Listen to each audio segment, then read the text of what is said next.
I'm Fika, and I am your storyteller today. As you all know, shadows form when an object blocks the light. In fact, I enjoy playing with shadows. With my hands, I can form animals, like a dog, a bird, a rabbit, and a spider. But today, I will share a puppet shadow play with you. So let's get started and meet our friend for the day, Sang Kansil. Once upon a time, there lived a clever mouse deer named Sang Kansil.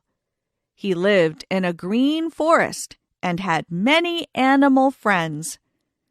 But some animals wanted to harm and eat him. One day, while walking along the riverbank, Sang Kansil saw delicious fruits on the other side of the river.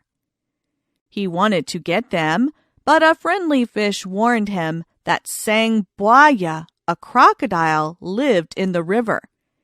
He might catch and eat Sang Kansil.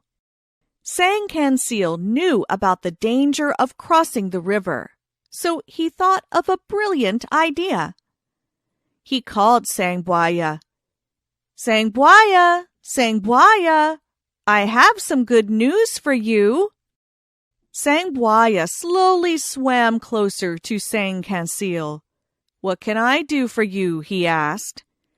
The king is planning a grand feast, and he wants everyone to be there. He wants you to tell me how many crocodiles will be there, said Sang Kansil. Sang Buaya, who was delighted hearing this news, called all the crocodiles to line up so Sang Kansil could count all of them. Okay, I will start counting all of you, but promise me that you will not eat me, or else no one among us will go to the feast, Sang Kansil warned. You have my word, Sang Buaya replied. And so Sang Kansil started to jump onto the crocodiles' backs, shouting the numbers as he jumped until he reached the other side of the river. When he got there, he shouted, "There is no feast, but thank you for helping me cross the river safely." Sang Buaya and the rest of the crocodiles were angry with Sang Kansil. Meanwhile, Sang Kansil enjoyed a feast of fruit.